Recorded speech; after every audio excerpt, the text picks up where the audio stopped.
Utie oha echi ponkno. Needs FM. God.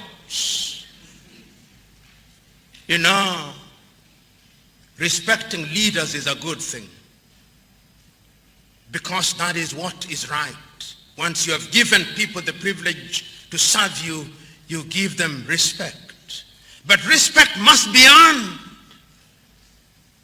Many times in my own country, in Kenya, Bradney. The car no banner. Bradney. The car no banner. The car no banner. Needs FM. The car no banner. The car no banner. The car no banner. Bread ye wachina kunyao. Ishiraka neat etiefu nyina. Ozioma daka brainy or ribo baby. The car no banner. Yesi okwai tware suo ena suo tware okwai panyi ni hwan ya yebo okwai betu asuo ozioma adaka brefin pon manso wagina konya babiewu yamma transio na yamma ha ifri nit 100.9 FM so ne yeba manaso yi ena yadwada kutansa bosome na eguso ewumi ne deto so aduo no enkron afimpino edu enkron am say abodonko apameti dunsia ene yedapon say a minister for finance under the instruction of the President of the Republic, Akwa Jina Ghana, Mrasho Bedjum, na or the media review at the Eba, Emunsem, Ebe Hian Sebetoya Sumu, the Yen Yenti na Uria, Yetime Adrian. It is abbreviated Aye Uraken Ufuri Ata, a Minister for Finance, Abra Ujina Naso, our Ghanaian Parliamentary Chamber, Arches, or the media review, na or the Eba. Financial Management Act 2016, Act 921, which enjoins the Minister responsible for Finance to prepare and submit to Parliament a mid-year fiscal policy review. Mr. Speaker, this statement is an abridged version of the mid-year review of the 2019 budget statement. I would like to request the Hansa Department to capture the entire statement on the mid-year fiscal policy review and supplementary estimates. Mr. Speaker, I wish to update the House on key developments since the budget presentation last year, a few of which are challenging our collective efforts to improve and expand the economy. Some of these developments have imposed significant shocks and will require decisive actions to maintain economic policy. Mr. Speaker, as we cross the mid-year mark, let us thank God and bless His holy name for His love, which endures forever. I am confident that as in Isaiah 61:7-8, instead of shame and dishonor, Ghana will enjoy a double share of honor. We will possess a double portion of prosperity in our land, and everlasting joy will be ours. So all that this is of us that we have must be blessed. Mr. Speaker, let us be joyful for how far the Lord has brought us. Now, Mr. Speaker, in line with our objective of building a strong economy for jobs and prosperity, government outlined a number of priority projects for the 2019 budget. They include maintaining macroeconomic stability, modernizing agriculture, provision of efficient infrastructure, industrialization, private sector growth and entrepreneurship, social intervention policies, and financial sector cleanup. I'm happy to announce that these priority projects are on, and we are delivering on the real change that Ghanaians voted so massively for in December 2016. In the last 31 months, Mr. Speaker, year after year, budget after budget, together with the active support of the people and businesses, we are building a confident, stronger, and ambitious economy. The shared progress that we are making is real, and the credit for this success is, in fact, a shared one with the people we are elected to lead, serve, and obey. However, Mr. Speaker, it must be stressed that we continue to face serious risks and challenges which we must, with the support of the people, tackle head-on. because these risks and challenges combine to slow our efforts to improve with urgency, depth, and discipline the lives of our people, especially in the provision of public and social infrastructure such as roads, community housing, schools, clinics, water, and electricity. We believe that the accelerated progress which the people of Ghana desire and deserve will be better served if these risks and challenges are neutralized. Mr. Speaker, a 2019 report of the IMF using Ghana as a case study pretty much captures where our economy was and where we've taken it over the past 31 months, and the greater gains we are poised to make from the decisions we have taken as a result of the competence and discipline we have applied in implementing them. With your permission, Mr. Speaker, I quote from the very beginning of the report: Ghana has been hailed as one of sub-Saharan Africa's success stories.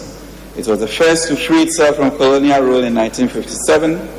It built a stable democracy in the 1990s, overcoming decades of political upheaval, a thriving economy fueled by exports of cocoa, gold, and more recently oil, helped cut the poverty rate from 53% in 1991 to 21% in 2012. But by 2015, Ghana's economy was in trouble, hobbled by widening current account and budget deficits, rampant inflation, and a depreciating currency. Credit dried up as interest rates rose and banks' bad loans piled up. At the root of Ghana's woes was out-of-control government spending. In early 2015, Ghana turned to the IMF for a $918 million loan to help stabilize the economy. Unquote. The report goes on to highlight some of the achievements chalked in the past 31 months. Quote, Ghana's economy is on the mend. The trade and budget deficits are narrowing. The pace of economic growth is poised to rise to 8.8% in 2019 from 2.2% in 2015. The inflation rate is projected to fall to 8% from almost 19%. Cuts to wasteful spending made room for much-needed social service, such as a free secondary education. For Ghana's 28 million people, it all adds up to higher incomes, better job opportunities, and more purchasing power, unquote. Mr. Speaker, true to our word, we have successfully completed and exited the IMF ECF program with the final review completed last April. We have had to make some difficult but necessary choices to correct the mistakes that forced the previous government to seek an IMF bailout for oil-rich Ghana. We believe that the decisions we have taken so far will safeguard the long-term interests of the nation and our people, and the President thanks the people for bearing with us. Economic management, after all, is about making difficult choices. It is about putting the national interest above sometimes populist, self-serving, and short-term choices. The shared successes achieved so far attest to the fact that the good stewards mentioned in the parable of talents in the Bible, we have prudently utilized the very limited resources that we were entrusted with to achieve more. I stood here, Mr. Speaker, in March 2017 with our 2 fishes and 5 loaves, and the Lord has indeed blessed us.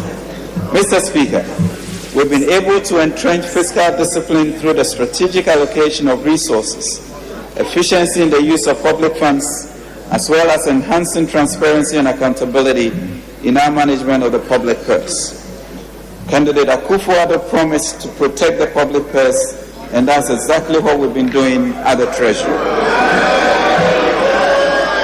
To highlight that point, Mr. Speaker, in a space of 31 months, by reviewing contracts that we either sole source or procured through restrictive tender, the Akufo-Addo administration has made savings of 2.75 billion, which breaks down to 800 million in 2017, 1.1 billion in 2018, and 1.085 billion in 2019. Mr. Speaker, permit me to compare these savings made by the Public Procurement Authority under this administration to what happened under the previous one, even though more contracts were awarded through sole sourcing and restrictive tender annually than any year under the government. In 2013, third savings registered was 0 cedis. In 2014, again, savings made amounted to 0 cedis. In 2017, savings made total 0 cedis. In 2016, again, the PPA made 0 cedis in savings. When it comes to how taxpayers' money have been managed, the facts, Mr. Speaker, speak loudly. We believe it is very important on days like this that we show to the people of Ghana that this government, the Akufo-Addo government, the New Patriotic Party government, your government, spends the taxes you pay for your benefit or for the benefit of the collective. This is because we consider the social contract between government and the people as a sacred covenant. Mr. Speaker, in each of the 57 or so cabinet meetings we have attended in the last 31 months, the President is always quick to remind us, to stress to us as ministers, the urgency in meeting the needs and aspirations of the Ghanaian people. Just last week, as we discussed the details of this statement I'm reading now, the President reminded us that in spite of all that we have managed to achieve so far, too many Ghanaians must still be taken out of poverty.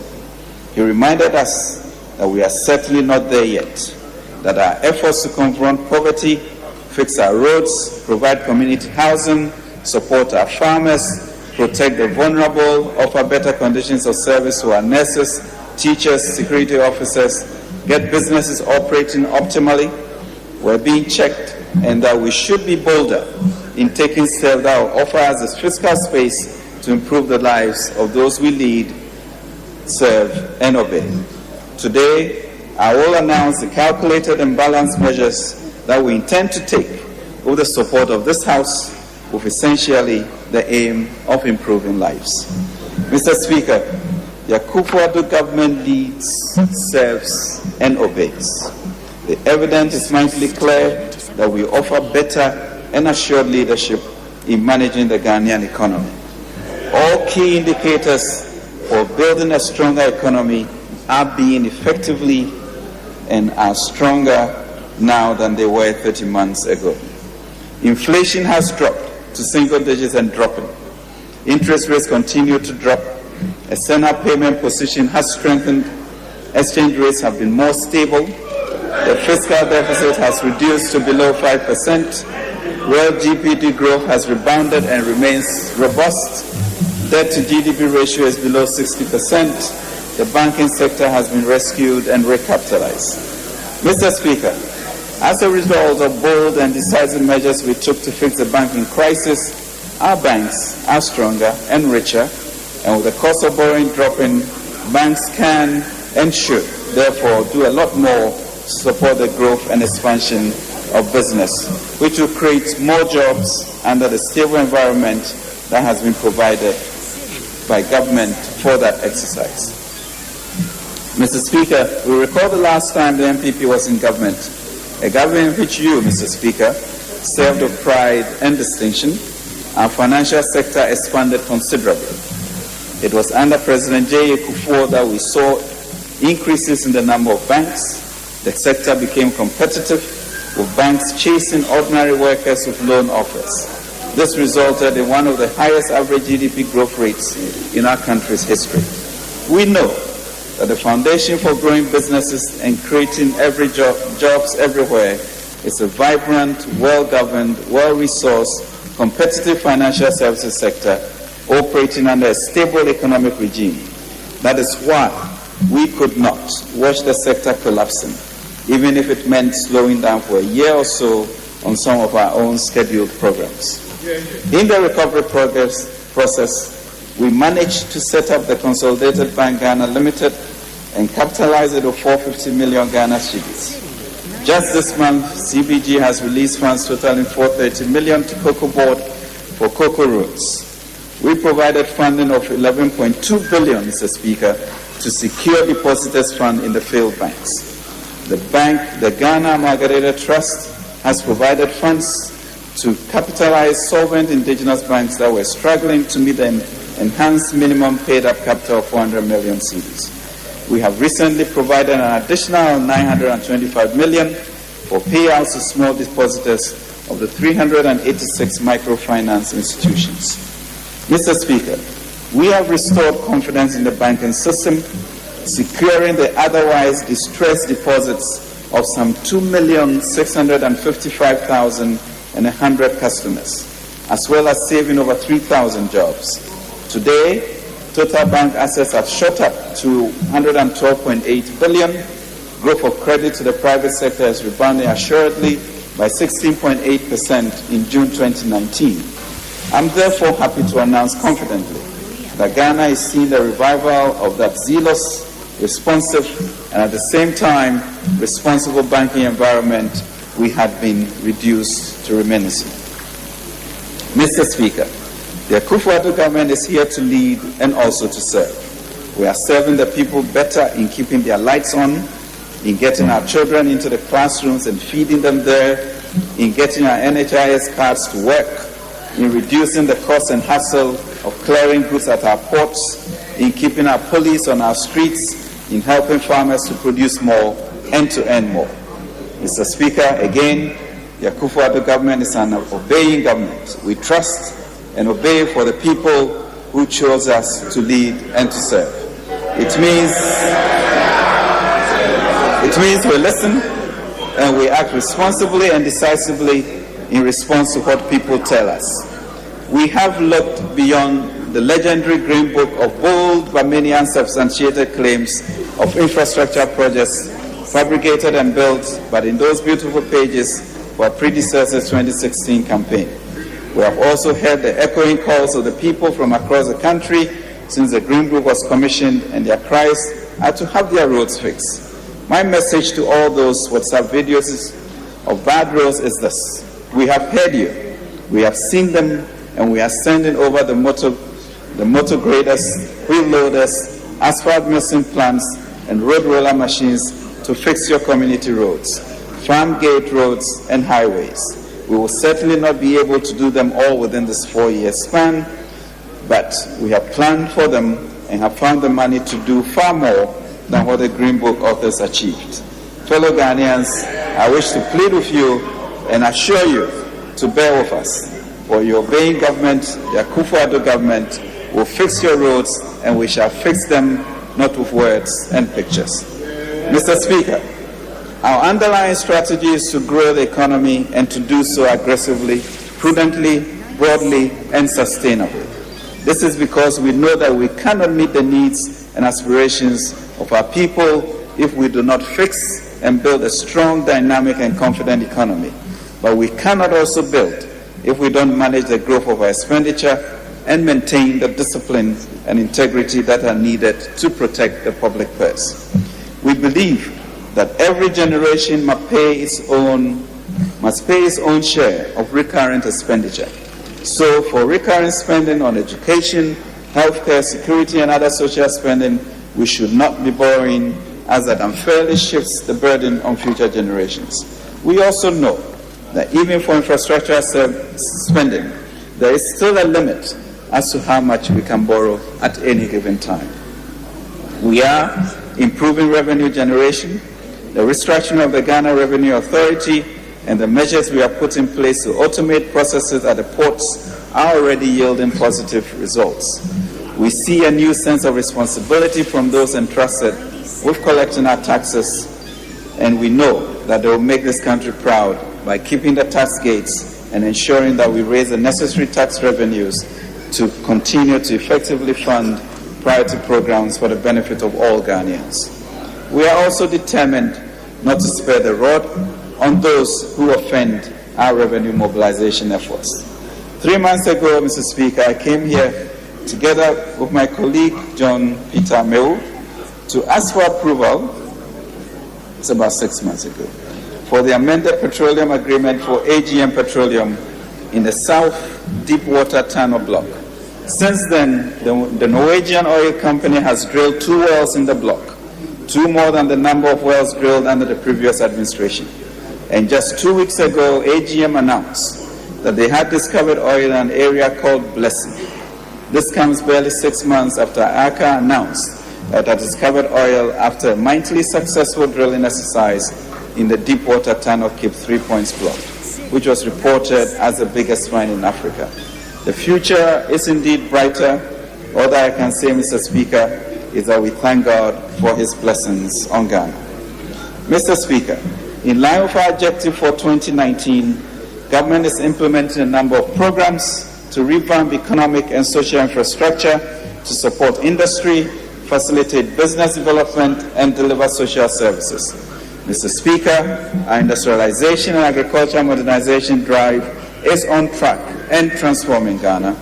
Our social protection and intervention programs have seen major expansion and efficiency gains. Mr. Speaker, government's flagship free SHS program has changed the course of this nation forever, and posterity will thank the President. And posterity will thank the President of the Republic of Ghana, His Excellency Nana Akufo-Addo, for making it possible for our young people to realize their future dreams and aspirations through free education. Access to secondary school education has never been higher. The innovative temporary double-track system currently being implemented has helped to accommodate the numbers, affording each child the possibility of accessing secondary education. Government has responded to this increased demand for facilitated infrastructure delivery.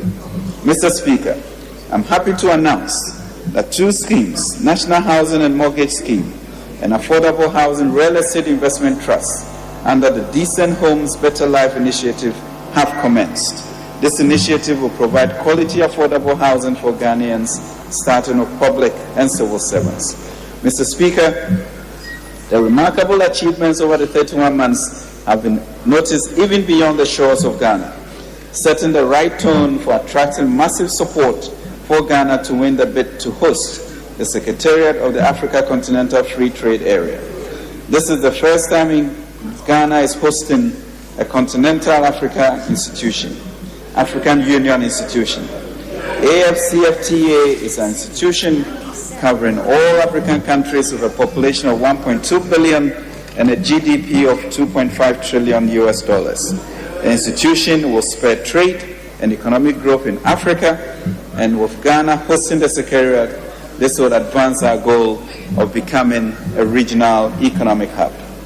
Last Thursday, I participated in the investor conference of the Ghana Trade Fair Site Redevelopment Project, which is aimed at redeveloping the Ghana Trade Fair site into a first-class international convention and exhibition center, supported by other infrastructure such as world-class hotels, retail facilities, fintech space, and offices. The facility, when completed, will support international events generated by opportunities such as Ghana hosting the AFCFTA Secretariat. The Trade Fair Redevelopment Project, which is already in motion, is estimated to inject about $2 billion in private sector investment into the economy and generate thousands of jobs for the people of Ghana, especially the community around the facility. Mr. Speaker, notwithstanding the significant progress we have made so far, the serious challenges we are facing in the energy sector pose grave financial risk to the whole economy.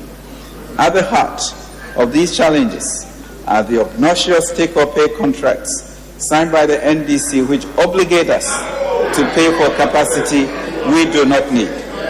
Currently, according to the Energy Commission, our installed capacity of over 5,000 megawatts is almost double our peak demand of around 2,700 megawatts. Notably, 2,300 megawatts of the installed capacity has been contracted on a take-or-pay basis. This means that we are contractually, Mr. Speaker, obliged to throw away money for this excess capacity which we do not consume. This has resulted in us paying over $500 million US of over 2.5 billion annually for power generation capacity that we do not need. Similarly, for gas, Ghana has contracted for around 750 million scf per day by 2023. This is even after this government terminated two other LNG contracts in 2017. Current demand is around 250 million scf per day, and this is projected to rise to between 450 and 550 million scf per day by 2023. About 640 million scf of the contracted gas supply is on a take-or-pay basis, Mr. Speaker, meaning we have to pay whether we use it or not. From 2020, if nothing is done, we'll be facing annual excess capacity charges of between $550 million and $850 million every year. Thankfully, Mr. Speaker, we have a plan to deal with this. Mr. Speaker, we cannot allow this situation to continue. There is no doubt that the situation in the energy sector is shocking the economy. We are in a state of emergency and must therefore respond with urgency and boldness. We shall, from August 1st, 2019, Mr. Speaker, with the support of Parliament, make take-or-pay contracts a beast of the past. Mr. Speaker, the 12 June 2019 ruling of the Supreme Court has defined the total revenues of Ghana, of which the DACF shall be allotted 5%. Mr. Speaker, this judgment will bring an end to the long-standing convention that had developed since the beginning of the Fourth Republic. The Ministry of Finance has written to and is working with the Ministry of Justice and the Attorney General to implement the judgment.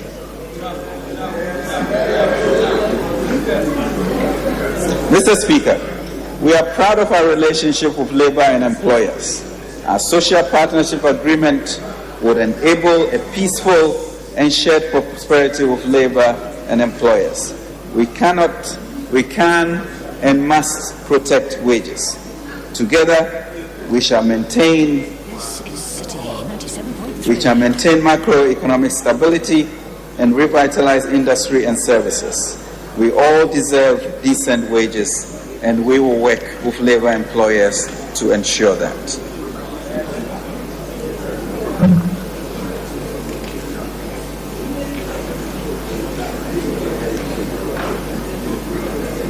Mr. Speaker, at the time of presenting the 2019 budget to this August House in November last year, we provided information on macroeconomic developments and outcomes for the first 9 months of the 2018 fiscal year. We now have updated information through to end December 2018. With your permission, Mr. Speaker, I'll proceed to present a summary on the updated macroeconomic developments in 2018. To put this review in perspective, however, I would like to restate the macroeconomic targets for 2018. Overall real GDP growth was projected at 5.6%. Non-oil real GDP growth rate was projected at 5.8%. End period December inflation was projected at 8.9%. Overall budget balance was projected to end in a deficit equivalent to 3.7% of GDP. Primary balance was projected to end in a surplus equivalent to 1.4% of GDP, and gross international reserves was projected to cover at least 3.5 months of imports of goods and services. Mr. Speaker, provisional data released by the Ghana Statistical Service in April 2019 showed that overall real GDP growth, including oil, for 2018 was 6.3%, 0.7 percentage points higher than program, albeit lower than the 2017 performance of 8.1%. Non-oil real GDP also increased from 4.6% in 2017 to 6.5% in 2018 and exceeded the target rate of 5.8%. Mr. Speaker, headline inflation eased to 9.4% in December 2018 from 11.8% in December 2017, mainly on account of steady decline in non-food inflation, supported by the relatively tight monetary policy stance maintained throughout the year, as well as a supportive fiscal stance. Non-food inflation fell to 9.8% in December 2018 from 13.6% in December 2016, while food inflation increased to 8.7% in December from 8% over the same period in 2017. Mr. Speaker, in spite of the contraction of private sector credit growth in the first quarter of 2018, private sector credit growth recovered as banking sector liquidity improved, reflecting the impact of the banking sector cleanup and the recapitalization exercise in 2018. Annual growth in private sector credit for 2018 was 10.6% compared to 13.4% growth a year earlier.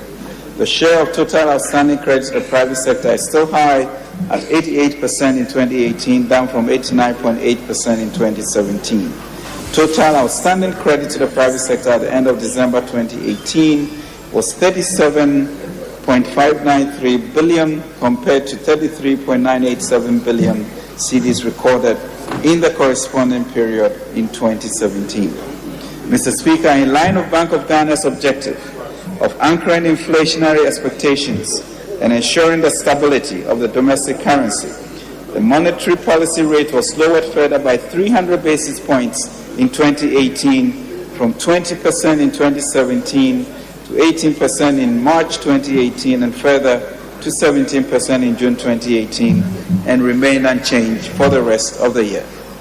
Average lending rates of banks declined broadly in line with the policy rate of 26.9% in December 2018, down from 29.3% in December 2017.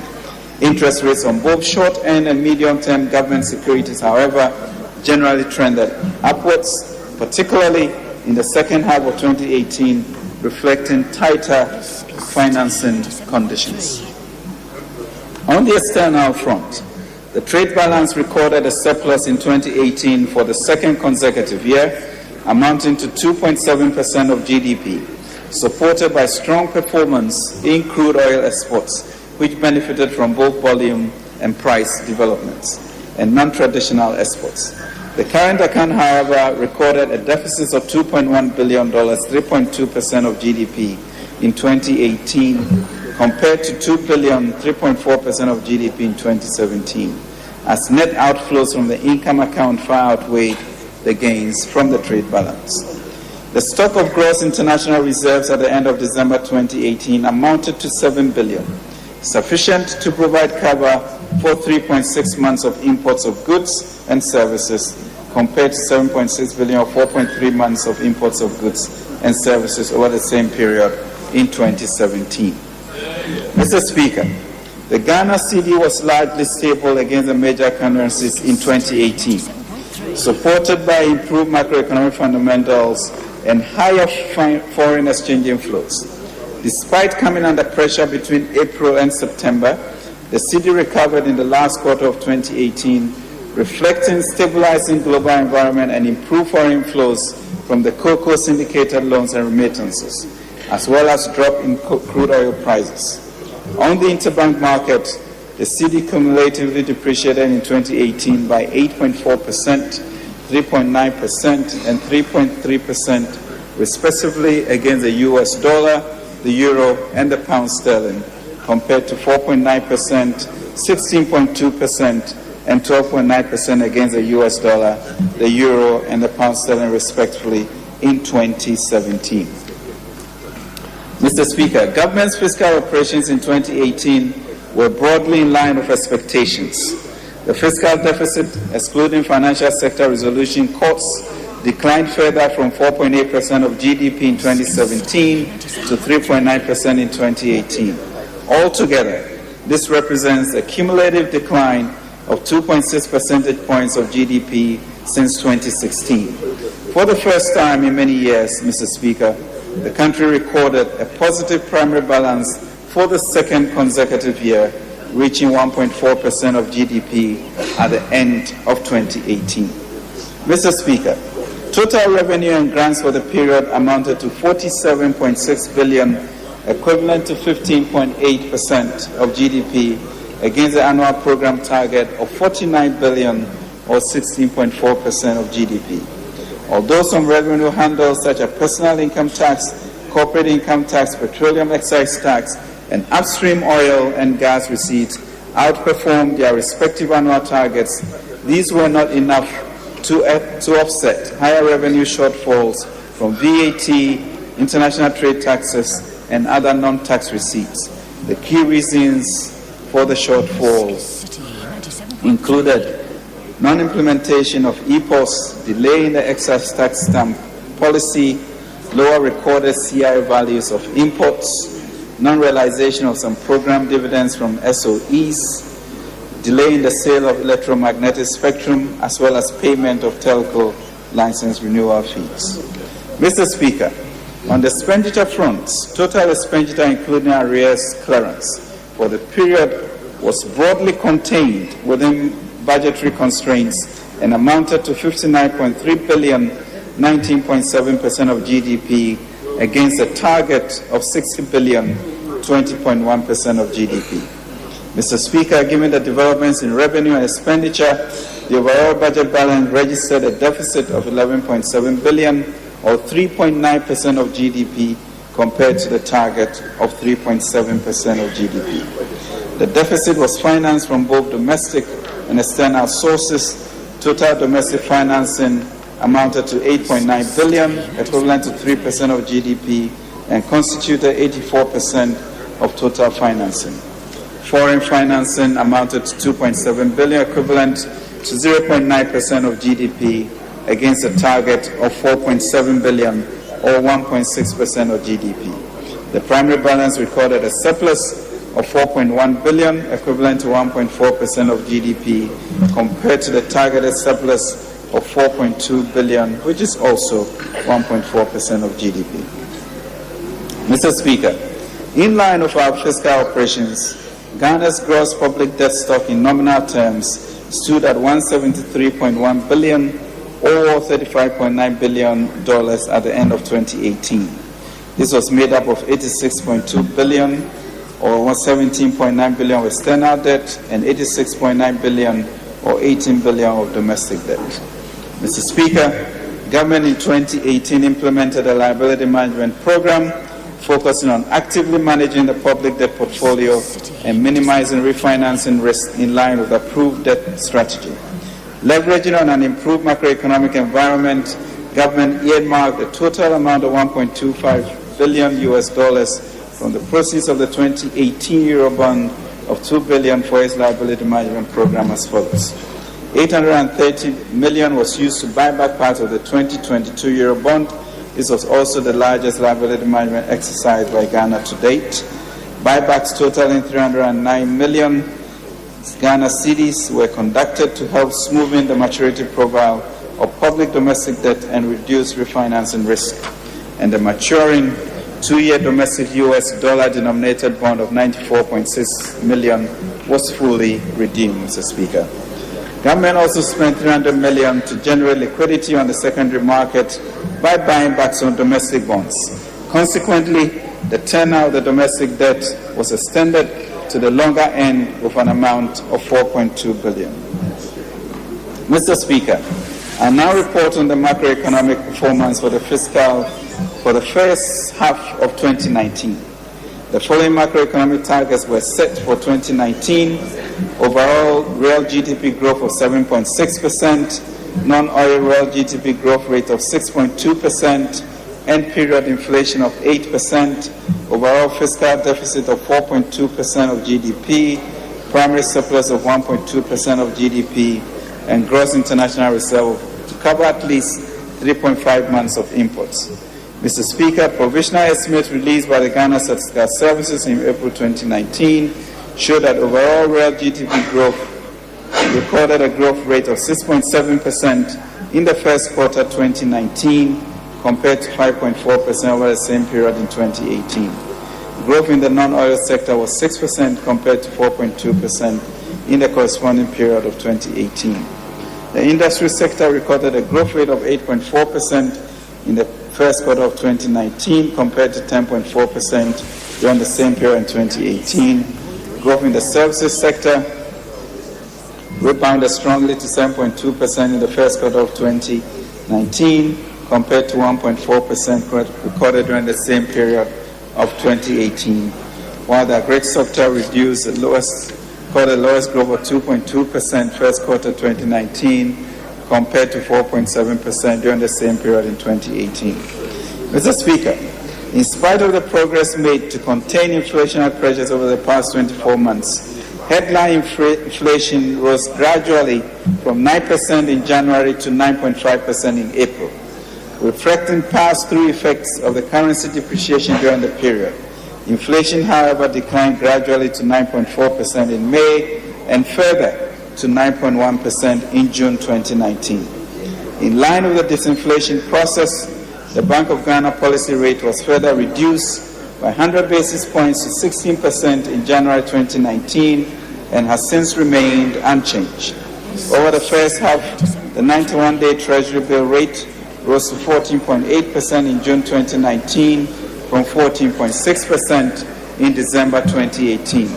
Similarly, the rate on the 182-day bills also increased to 15.2% from 15% for the comparative period.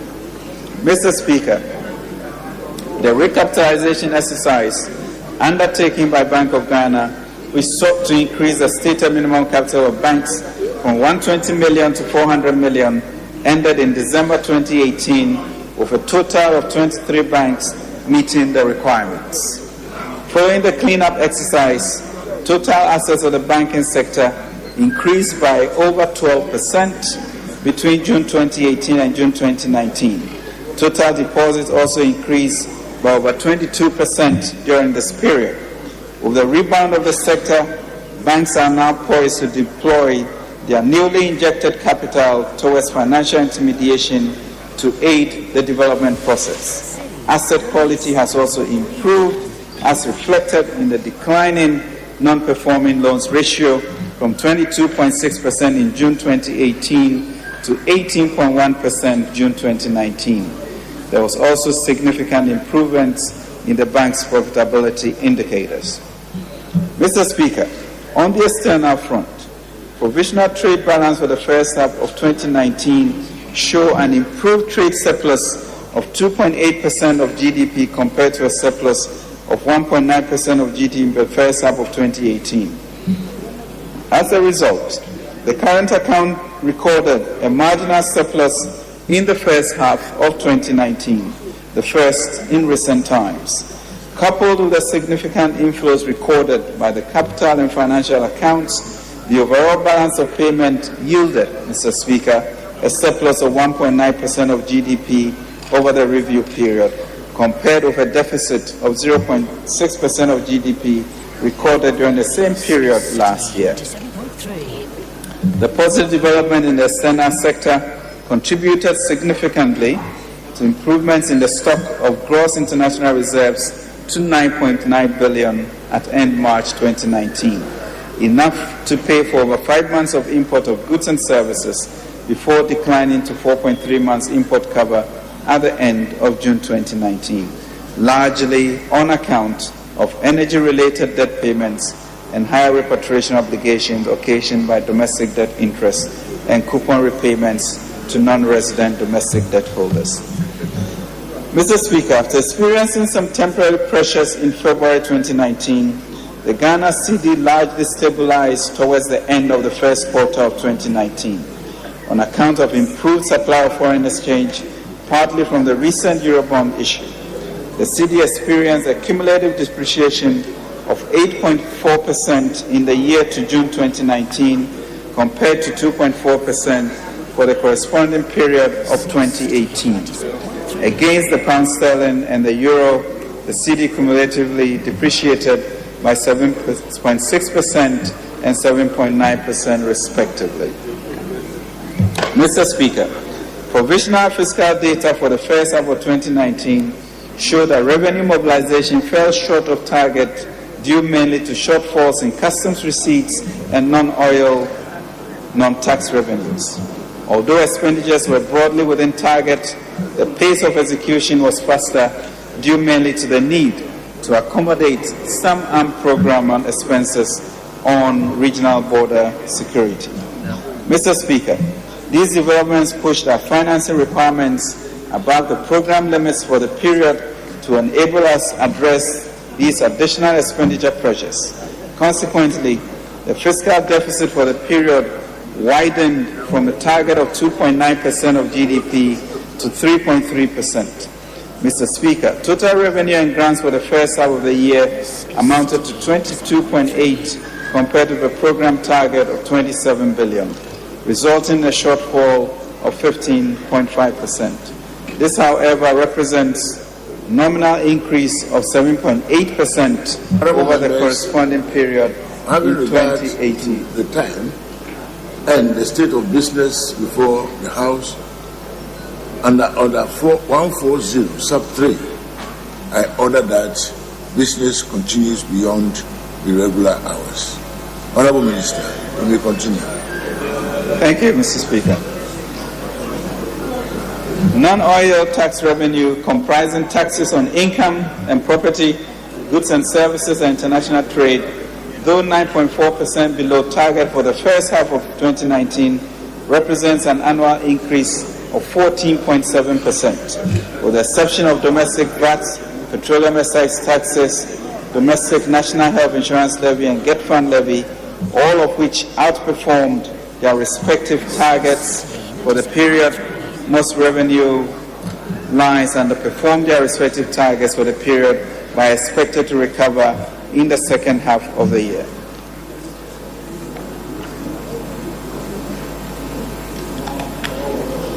Mr. Speaker, total expenditures, including arrears clearance, amounted to $34.2 billion for the period compared to the program target of $36.8 billion. Mr. Speaker, key expenditures were well contained during the period, with the exception of expenses on the use of goods and services, which was 30.1% higher than target, mainly on account of security-related expenses to reinforce our borders. So far, expenses on the free SHS program and some other government flagship programs have remained on track. Mr. Speaker, government's fiscal operations resulted in a cash deficit of 3.3% of GDP compared with a program target of 2.9% of GDP for the half year.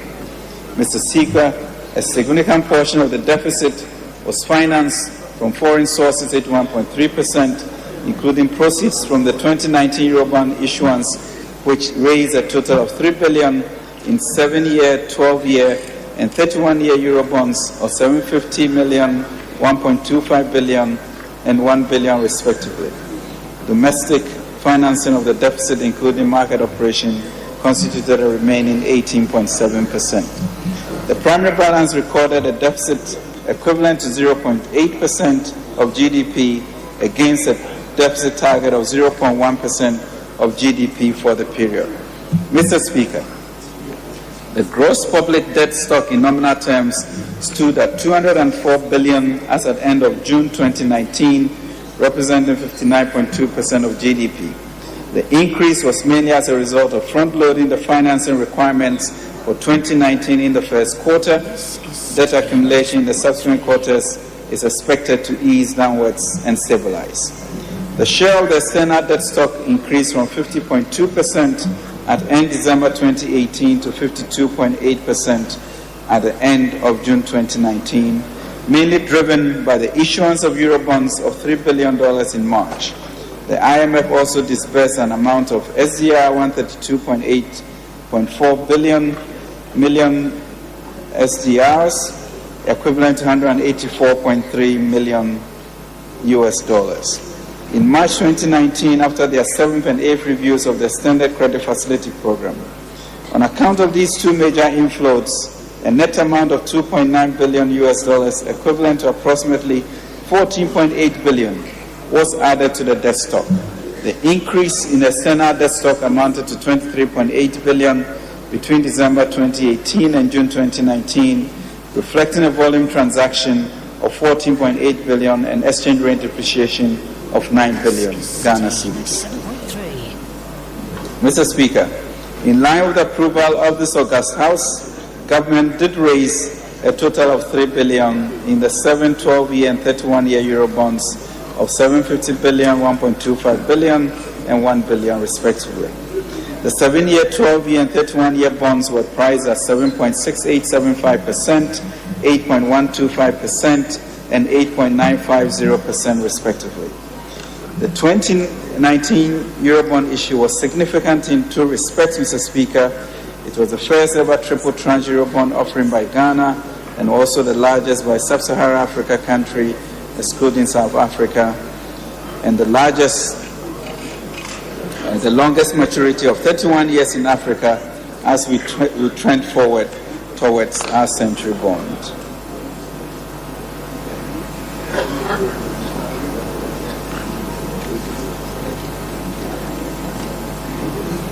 Mr. Speaker, this is City 97.3. Since the presentation and passage of the 2019 budget statement and economic policy by this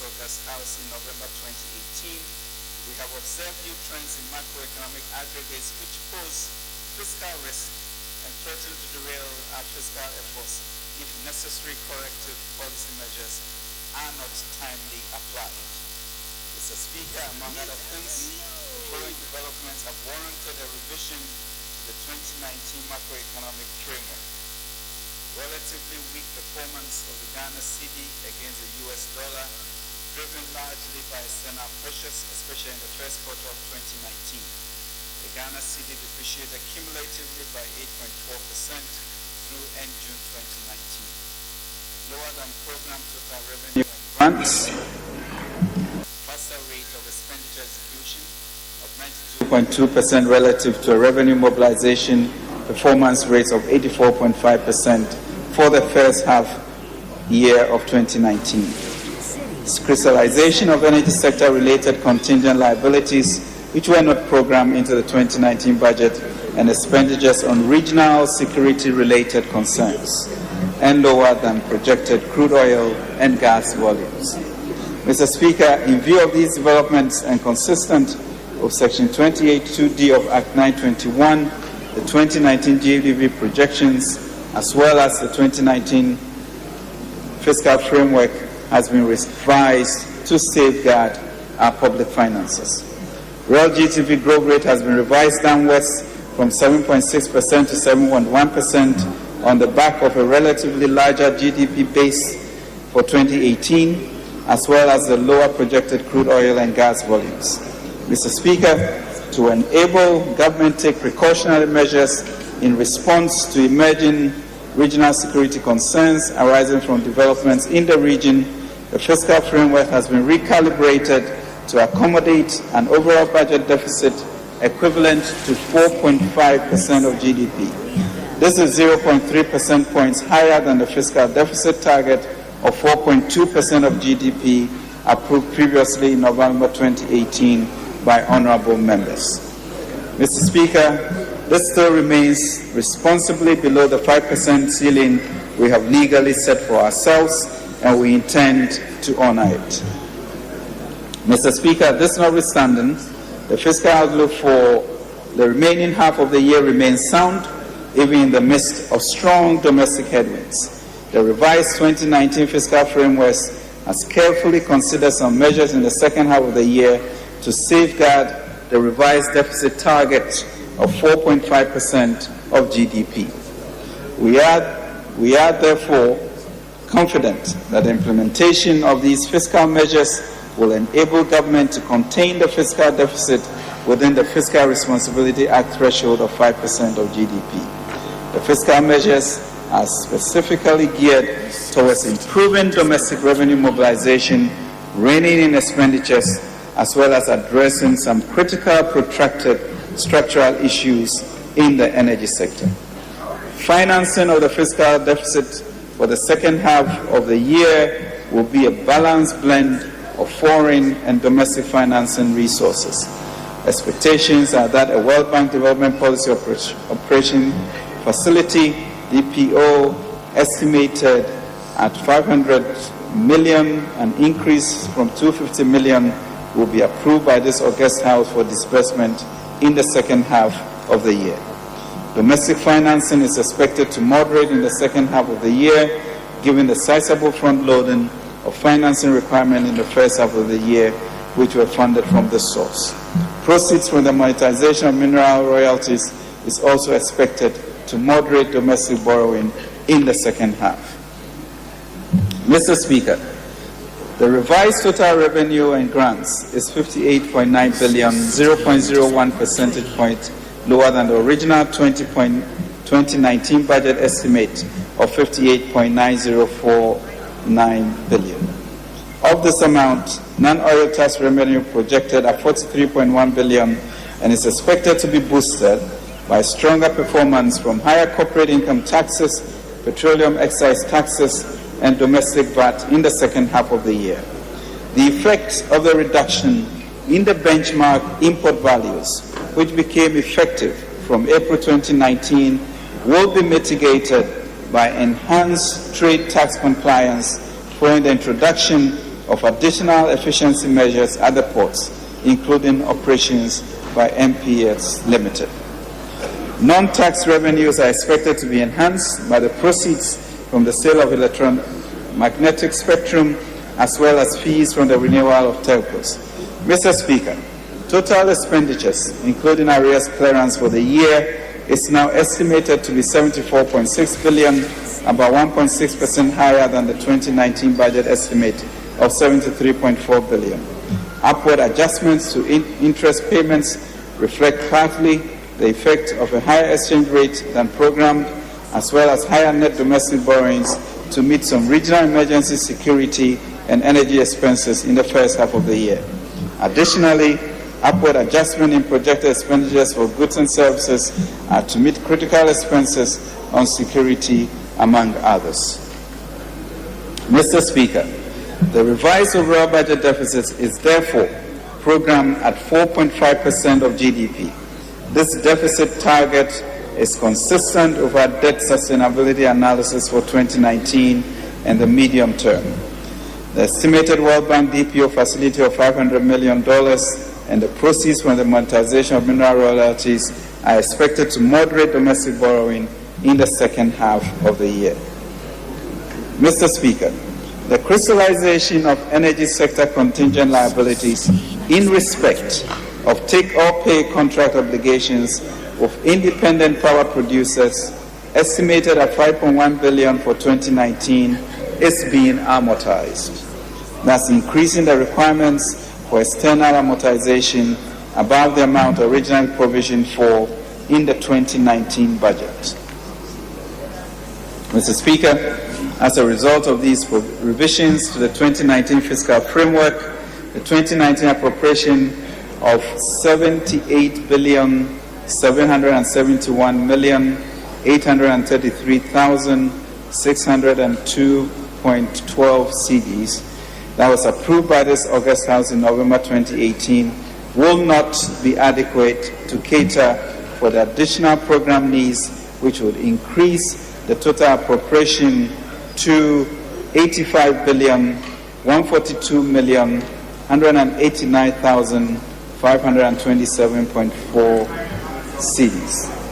Government is therefore requesting honorable members to consider and approve an amount of $6,370,355,925.82 million cedis as supplementary estimates to the original appropriation of $78,771,833,602.12 million to bring the revised total appropriation for the 2019 fiscal year to 85.1 billion Ghana cedis. Mr. Speaker, consistent with Article 179(8) of the Constitution, the request for a supplementary estimate is necessitated by additional precautionary expenditures in response to regional security developments and the amortization of contingent liabilities associated with take-or-pay contracts in the energy sector which have crystallized. Mr. Speaker, revenue measures, including the sale of an electromagnetic spectrum, telco license renewal, gains to be derived from the realization of assets and mineral rights, and strengthening of compliance at the ports and others, are being pursued vigorously to ensure that the revised domestic revenue target for 2019, which is some 8.3 billion below the original budget projection, is not compromised.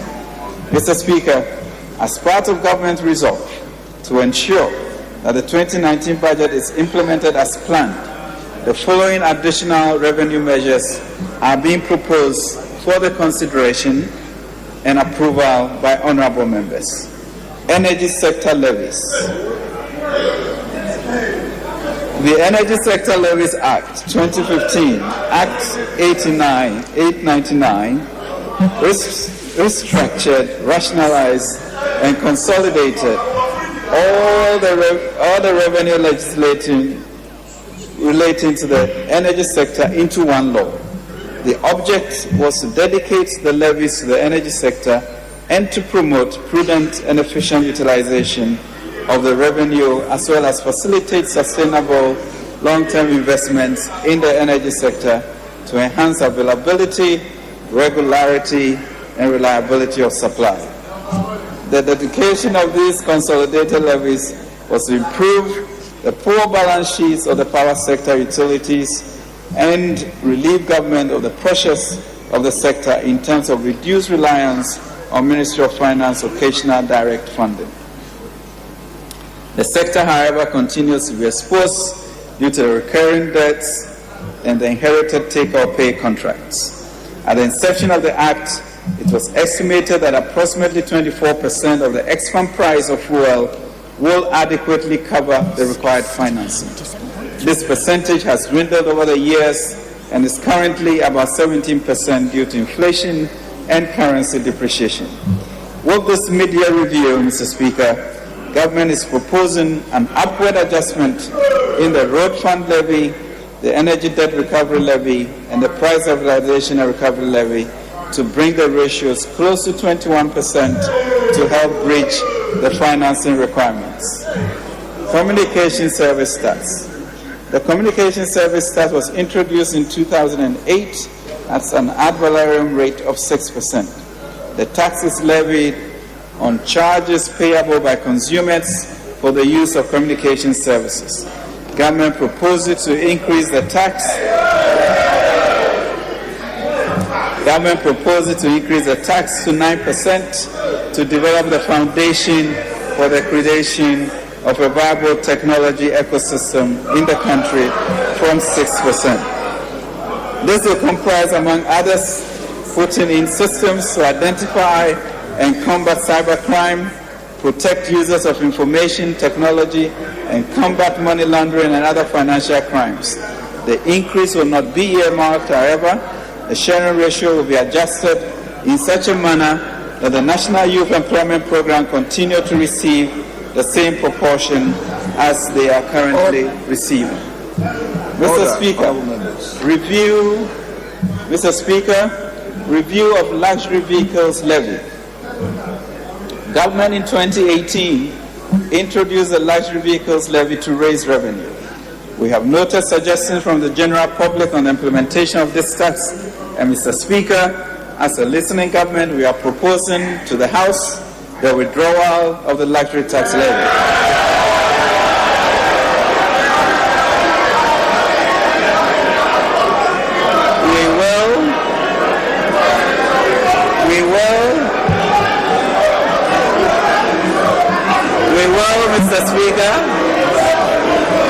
We will, Mr. Speaker, continue.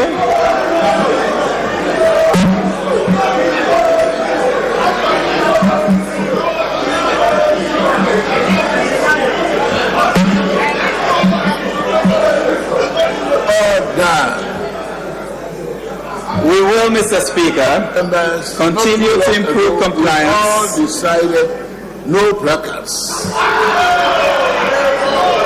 I'm reminding you gently, which of course reflects also in our standing orders. And if you don't remember, I'm reminding you. And we shall go by our own understandings. Honorable, you may please go.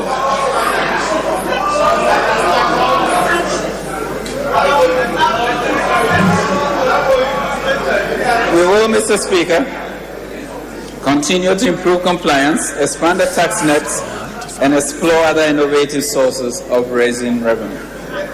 Mr. Speaker, on the energy sector, I am happy to reaffirm that DUMSO is history. And we are, Mr. Speaker, determined to ensure that it remains that way. However, we are facing serious challenges in the energy sector that, Mr. Speaker, pose grave financial risk to the whole economy. At the heart of these challenges, Mr. Speaker, are the obnoxious take-or-pay contracts signed by the NDC, which obligate us to pay for capacity we do not need. We must urgently, Mr. Speaker, address these challenges to protect the hard-earned economic gains we have made in the past 2.5 years and continue with our economic growth and job agenda to improve the lives of Ghanaians. Mr. Speaker, this supplementary budget therefore proposes a number of bold measures to confront the issues to ensure that the energy sector delivers the services required by Ghanaians while maintaining financial viability. To be specific, Mr. Speaker, the two main issues confronting the sector are, firstly, the excess electricity generation which was procured during the NDC regime from independent power producers, including emergency power producers, at exorbitant prices under flawed take-or-pay contracts. Currently, according to the Energy Commission, the country has installed power generation capacity of 5,083 megawatts, dependable capacity of 4,593 megawatts, and peak demand, Mr. Speaker, of around 2,700 megawatts. So, Mr. Speaker, our installed capacity is almost double our peak demand. Notably, 2,300 megawatts of the installed capacity has been contracted on a take-or-pay basis. On average, Mr. Speaker, less than 40% of the contracted take-or-pay capacity is actually used, meaning that we are basically throwing away money by paying for the remaining 60% of excess capacity which we do not actually consume. In monetary terms, what this means is that we are paying over $500 million US, or over 2.5 billion Ghana cedis annually for power generation capacity that we do not need.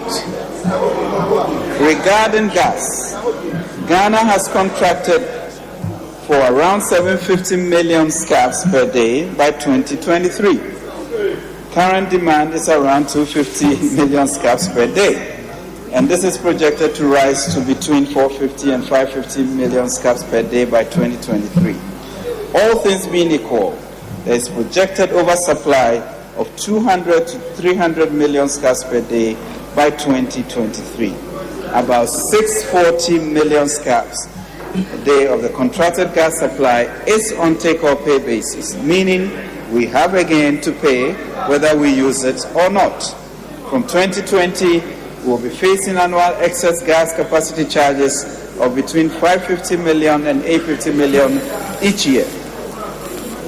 Currently, for Sankofa Offshore Cape 3 Points gas alone, Mr. Speaker, we pay $51 million a month under a take-or-pay contract for 154 million scf per day, even though we only take 60 million scf per day on average.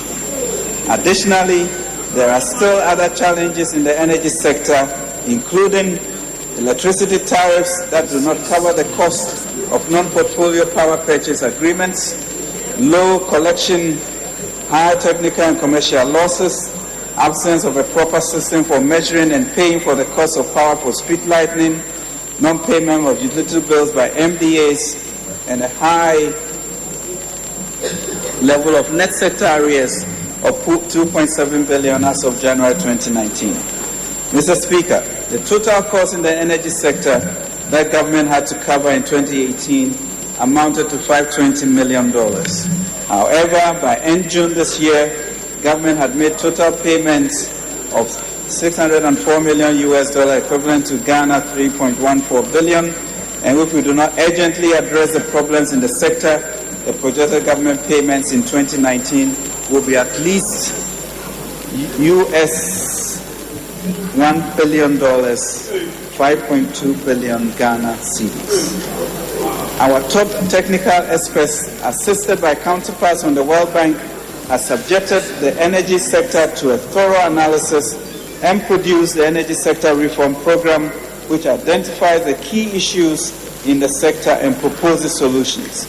According to the ESRP, which has been approved by Cabinet, If we continue with business as usual in the energy sector, the cost to government will increase over time to an accumulated total of over $12.5 billion by 2023. Mr. Speaker, our macroeconomic stability and the hard-earned economic gains we have made are at serious risk of being derailed if we do not immediately take drastic steps to arrest these reprehensible legacy issues in the energy sector.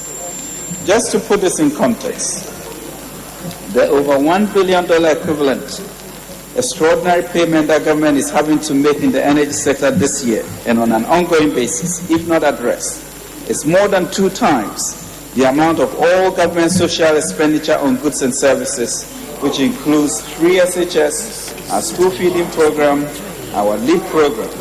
It is no wonder, therefore, that the NDC was convinced that we could not fund President Akufo-Addo's free SHS program, but the Lord has found a way for this nation. Mr. Speaker, in addition, these wasteful expenditures in the energy sector are one of the main causes of increases in end-user electricity tariffs, imposing hardships on Ghanaians.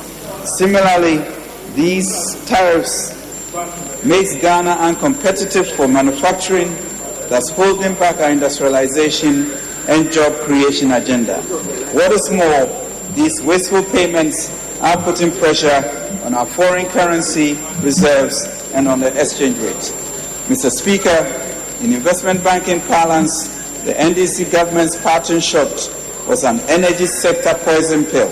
But Mr. Speaker, we are determined that the good people of Ghana will not drink this hemlock. Mr. Speaker, we cannot allow this situation to continue. There is no doubt that the situation in the energy sector is shocking the economy and creating a state of emergency. And indeed, as in the case of what we have done in the financial sector, we must respond with the urgency and boldness dictated by the situation. Consequently, Mr. Speaker, government has resolved as follows: to convert all take-or-pay contracts to take-and-pay contracts. Accordingly, starting August 1st, 2019, government is to pay for energy and gas that we actually consume. All take-or-pay contracts will be renegotiated to convert to take-and-pay for both PPAs and gas supply agreements. Government will seek, of course, Mr. Speaker, parliamentary ratification where appropriate. We have resolved, Mr. Speaker, to suspend indefinitely or terminate all PPAs currently under negotiation, to immediately place a complete moratorium on signing new PPAs and put-call option agreements, to subject all future PPAs to competitive and transparent procurement procedures. Government will therefore no longer entertain any unsolicited proposals, to implement the economic merit order dispatch, which means that the most efficient power plants will be dispatched first, to improve the performance of the distribution utility, and we have agreed with the concessionaire a plan to reduce electricity losses and increase collections based on an agreed investment plan, to also significantly shift in the medium term the energy mix to gas and renewables, to implement the recommendation of the Economic Sector Recovery Program as approved by Cabinet, and to mandate the Energy Sector Task Force as sponsored by Cabinet based on the recommendation in the ESRP to ensure and oversee the implementation of the Sector Recovery Program. Mr. Speaker, this will completely change our energy sector. Mr. Speaker, you may recall that government in 2017 issued the Energy Sector Levy Act, ESLA bond, which has to date raised almost 6 billion Ghana cedis on the back of ESLA levies to pay for legacy debts from the NDC's Dumsor days. The bond produced were used to liquidate approximately 60% of the energy sector legacy debts. Government proposes to increase the energy sector levy by 20 Ghana pesos per litre for petrol and diesel, and Ghana pesos 8 pesos per kilogram for LPG so as to increase the inflows to enable government issue additional bonds to pay down our energy sector debt obligations that we inherited from the NDC. Based on current indicative prices for petrol and diesel, this translates to Ghana pesos 90 Ghana pesos per gallon. In addition to the above, government is also taking steps to 1. Relocate the car power ship to Takoradi to immediately utilize Sankofa gas. Increase power exports by extending the grid to other West African countries. Streamline management of street lighting to ensure accountability and transparency in billing and payments. Increase productive uses of electricity and natural gas to spur industrialization, and engage gas suppliers with a view to reducing the price of natural gas. Mr. Speaker, these new measures will build on the earlier ones we have already taken over the past 2.5 years, which include termination of the Quantum Gas project in 2017, termination of the Takoradi LNG projects, ADM of other one, WAGL, in the process of being terminated, renegotiation of the Ameri PPA in 2018 to reduce costs by 13%, renegotiation of the capacity charge under the Senate PPA, which has resulted in a 31% reduction in conversion of the PPA from take or pay to take and pay 2019, and deferment of 8 and termination of 2 PPAs in 2017. Mr. Speaker, with the additional measures we are introducing, we are going to clean up and sensitize the energy sector, just as we have been doing in the financial services sector. These two sectors are fundamental to our agenda to grow the economy, create jobs, and bring prosperity to Ghanaians. Our government is strongly supportive of the private sector and believes in fostering a strong legal, regulatory, and enabling environment that supports private sector growth. However, we are not going to jeopardize our future through unbalanced contracts that benefit a few individuals and companies at the expense of the people of Ghana. Indeed, Mr. Speaker, as His Excellency the President Nana Addo Dankwa Akufo-Addo said in his 61st Independence Day speech on Ghana Beyond Aid, and I quote, "We cannot subordinate the common good to build a prosperous nation to the selfish interests of a few." That is why this government has decided to convert all the take-or-pay contracts to take and pay. And in this policy orientation, Mr. Speaker, we are fully inspired by the great Reverend Dr. Martin Luther King, whose famous letter from a Birmingham jail reminds us, and I quote, Mr. Speaker, "One who breaks an unjust law must do so openly, lovingly, and with a willingness to accept the penalty. I submit that an individual who breaks a law that conscience tells him is unjust and who willingly accepts the penalty to arouse the conscience of the community over its injustice is in reality, Mr. Speaker, expressing the highest respect for law." Mr. Speaker, take-or-pay contracts will be a thing of the past in our country. We are determined, Mr. Speaker, to fight for Ghana. The road to Ghana Beyond Aid, Mr. Speaker, will require a spirit of courage, love, and self-discipline. Indeed, President Akufo-Addo's government remains resolute in upholding the common good and shared participation in Ghana's prosperity. Mr. Speaker, Ghana should resonate among all of us.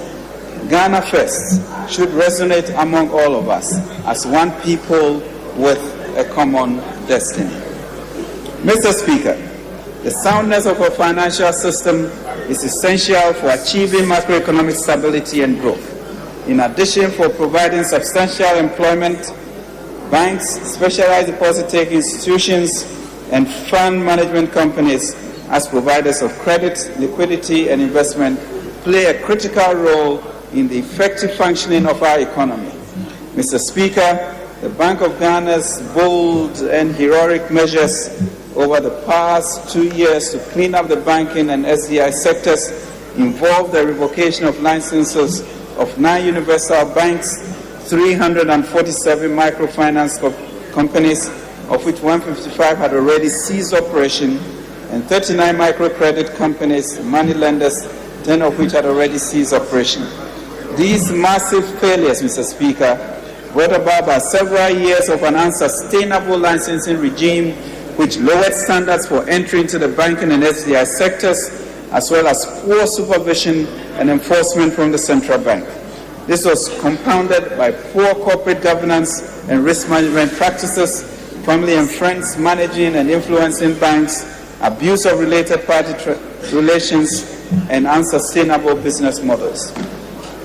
Many of these institutions, Mr. Speaker, had denied depositors access to their deposits for a long period of time, creating liquidity challenges in the financial system, resulting in a high incidence of credit defaults in the system.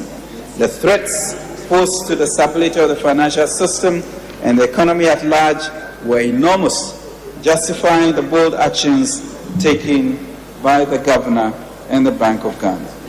The government has demonstrated its commitment to providing timely relief to depositors whose funds were at risk as a result of the demise of the defunct banks and SDIs. The government, through a purchase and assumption program, facilitated GCB's consolidation of 2 banks. The government then set up the Consolidated Bank Ghana Limited and capitalized it with $450 million to ensure that no depositor lost their deposit. The government of Ghana has had to issue bonds to the tune of $11.2 billion to cover the cost of the financial sector resolution and protect depositors. In addition, Mr. Speaker, Government of Ghana had provided an amount of $925 million in cash to cover the small depositors of the 386 microfinance institutions, bringing the total cost to $12.125 billion. Mr. Speaker, the government's actions have restored some confidence in the banking sector. Through the government interventions, significant deposits held by, Mr. Speaker, some 2,655,100 depositors, 1.5 million bank depositors, and 1.12 microfinance depositors have been saved, and over 3,000 jobs have also been preserved. The Bank of Ghana's directive to banks to increase the minimum capital paid up of $400 million by 31st December 2018 has been successful. This injected fresh capital of some $4.2 billion into the banks. The Ghana Amalgamated Trust intervention is also expected to lead to strong intervention for an indigenous Ghanaian presence in the banking sector. Mr. Speaker, it is gratifying to note that these regulatory and policy measures undertaken to clean up the financial sector have already begun to bear fruit. Some have suggested that instead of revoking the licenses of the now defunct institutions, the Bank of Ghana should have kept them going somehow. Some have even said that the previous regime was a good doctor that allowed these zombie institutions to continue, albeit in their comatose state, and will not do intensive and intrusive surgery, while the current administration is a bad doctor that came in to kill or collapse them. However, first of all, at the state at which the current administration found the banking and SDI sector, it was too late to subject the already comatose financial institution, and intensive and intrusive surgery was required for the many walking dead.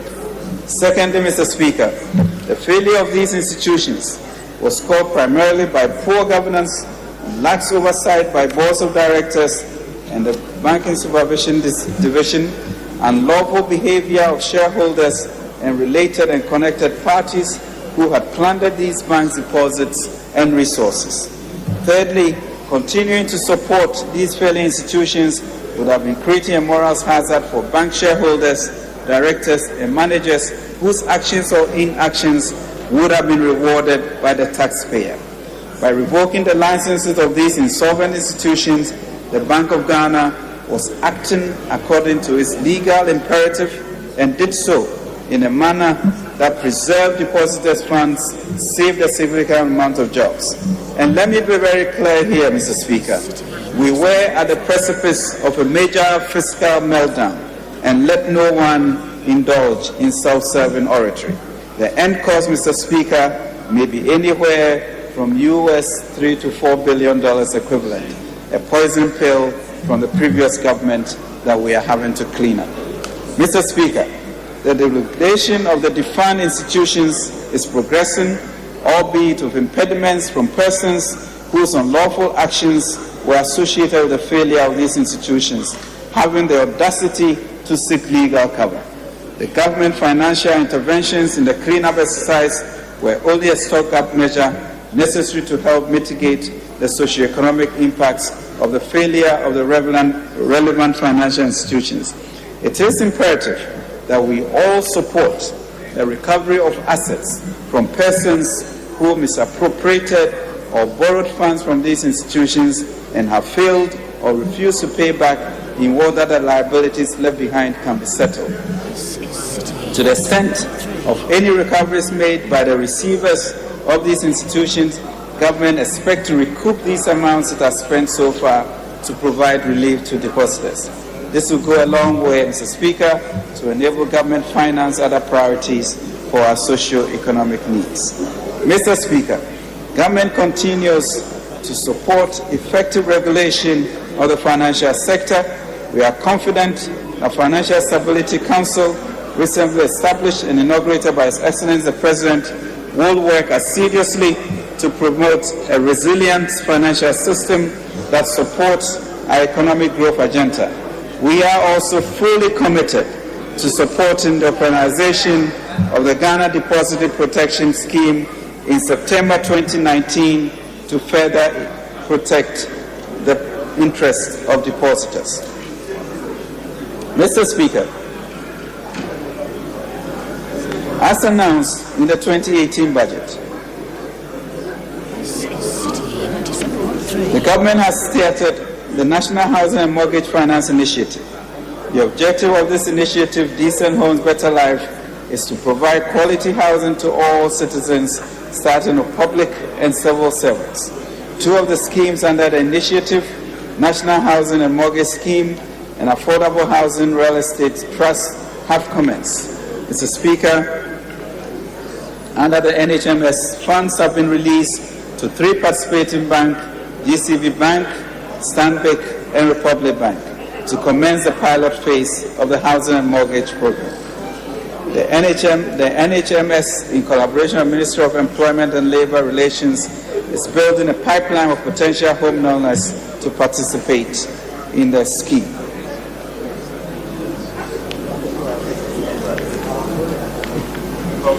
Mr. Speaker,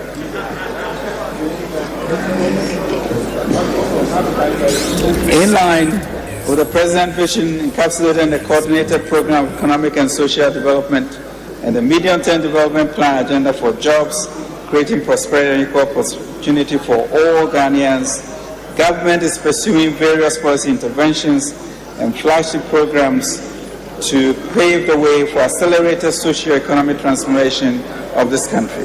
These are consistent with Ghana Beyond Aid Agenda, the United Nations Sustainable Development Goals, and the African Agenda 2063. The priority programs are intended to be catalysts for building a strong economy for stimulating job creation. Mr. Speaker, I would like to highlight a few of these. Agriculture modernization. Mr. Speaker, the government's agriculture modernization program aims at ensuring reliable production of agricultural produce, which will be the basis of our industrialization, job creation, and export drive, as well as help reduce the amount of foreign exchange spent on imports. These are being delivered through our flagship initiatives, Planting for Food and Jobs program, the Rearing for Foods and Jobs program, and Planting for Exports and Rural Development, among others. Mr. Speaker, since the onset of the Planting for Food and Jobs program in 2017, domestic food production has increased significantly. Maize yields increased by 72%, rice by 24%, and soybean by 39%, and sorghum by 100%. Mr. Speaker, as of June 2019, under the fertilizer and seed subsidy component of the program, about 40% of targeted farmers have been covered, comprising only farmers in the southern sector, since the northern sector planting season is yet to start. Construction of 30 warehouses with capacity of 1,000 metric tons each are underway across the country to provide storage facilities and reduce post-harvest losses. As at the end of June, 5 warehouses have been completed at Kwame Danso, Bole, Yagba, Joji, and Chindiri. Mr. Speaker, in this year, His Excellency the President launched the Rain for Food and Jobs program. To date, a total of 53,500 livestock have been distributed to some beneficiary farmers. With regard to Honorable members, background noise. With regard to the management of fall armyworm infestation as of May 2019, a total farm area of 34,396 hectares was sprayed and recovered. Mr. Speaker, the greenhouse village of Danwenya has trained a total of 231 students. The new facility at Akumadan has been completed, with training scheduled to start in the third quarter of the year. The Bourgeoisie greenhouse will be completed by year end. Under the first phase of the project, each facility, Mr. Speaker, will produce 325,200 kilograms of assorted vegetables, valued at over 6.4 million cedis. The ministry, Mr. Speaker, completed the Gua and Piriyuri dams, making available 36 hectares of irrigable land for cropping. Mr. Speaker, government is aggressively pursuing its industrialization agenda with the objective of widening the opportunities for job creation and expanding the economy through accelerated technology based on manufacturing and aggressive export promotion. Mr. Speaker, the 1D1S initiative was designed to support the private sector to establish at least one industrial enterprise in every district. Currently, Mr. Speaker, 181 projects are at various stages of implementation spread over 110 districts across the 16 regions of the country. As of mid-year, 57 projects were in operation, providing 10,753 direct jobs and 43,000 indirect jobs. A total of 430 million, Mr. Speaker, has been mobilized from local financial institutions to support the program. Further, government has sourced external funding and credit lines in the sum of $700 million to address access to financing challenges. Exim banks of $300 million from the U.S. Bank will help accelerate 1D1F programs. Mr. Speaker, with the private sector needed to collaborate with us, a number of modern industrial parks and special economic zones are being promoted. The following parks are currently under development. The Dawa Industrial Park at Dawa on the Accra Flower Highway currently has 2,000 acres fully developed out of 22,000 acres available land. West Park Industrial Estate Ashama in the Western region is constructing on-site infrastructure for its 400-acre industrial park. Mr. Speaker, the Ghana Integrated Aluminium Development Corporation successfully launched a 3-round investor engagement process in March 2019. Round 1 of the investor engagement covering mining, refining, melting, and power was concluded, and 16 firms were shortlisted to progress to Round 2, which will be launched in August. The investor engagement will be completed by year end. Mr. Speaker, government seeks to ensure rapid expansion of infrastructure in an integrated manner in order to transform the economic and social lives of Ghanaians. Mr. Speaker, in the 2019 budget statement and economic policy, government made a commitment to undertake massive infrastructure development from a variety of funding sources. Mr. Speaker, I'm glad to announce that 4 out of 10 projects to benefit from the first phase of the final hydro facility has commenced. His Excellency the President cut the sword for the Tamale interchange on 10th April 2019. Mr. Speaker, this past weekend, the Tamale interchange project is in full operation. The other 3 projects, namely Western Region and Cape Coast Inner City Roads, selected feeder roads in Ashanti, Western, and the Hohoi, Jasikan, Dode, Pepase are the design phase. The second phase of the Sino Hydro project is at the planning stage. An additional 1,300 kilometers of road, 3 interchanges, and 69 steel bridges are under consideration for implementation. Mr. Speaker, the people of the Upper East region will be happy to learn that financing arrangements have been completed for the restart of the Bolgatanga-Boko-Pomakrom Road in a few weeks. Mr. Speaker, in order to improve the road conditions and protect lives and properties across the country, government has programmed a number of projects to commence in the course of this year. The projects include Osiem Begro Road, Waven Abomosu Esum Road, Arian Kwanta Obuasi Road, Mankon Kofiasi Road, Kwabie Ekropon Town Roads, Insuta Beposu Road, Salaga Bimbela, Kwada Sutra Brom, Abankroma Kede New Abrim, Atronim Mem, Esuom Subi Kede, Ekropon Krampesi Adankrono, Odumasi Adenta Bedu, Akrodia Sareasu, Idiako Kasapim Kam 15, Tepaboma, Kofi Krom, Obuasi Town Roads, New Domai, Yahuam Roads, Menjibwe, Sampa Jinin, Doma Town, Atebubu Kwame Danso, Kintampo Abiasi Plan, Atebubu Chiso Praso Asin, Swedo Bojoase, Ayampuri Jachikrom, New Adrem Fuasikuma, Suhum Asama Kesi Town, Bumpuru, Narorego, Wulugu, Prema Misia, Zabzugu, Napela, Bimbela, Saraga, Pamajo. Mr. Speaker, Abosu Junction, Boni Valley, Kushiegu, Banda, Narorego. Mr. Speaker, Sefi, Dinamaso, Insrowa, Asawanaso, Kojina, Esakron. Mr. Speaker, Bibiani, and Awaso Town Roads. Mr. Speaker, for the 2018-2019 crop year, an amount of 1.3 billion was raised in the syndicated loan market at a margin of LIBOR plus 60 basis points. This loan was raised to fund cocoa purchasing operations and support other key activities in the cocoa sector. Cocoa Port repaid the 1.3 billion syndicated loan ahead of schedule in July 2019. This is due to prudent financial management.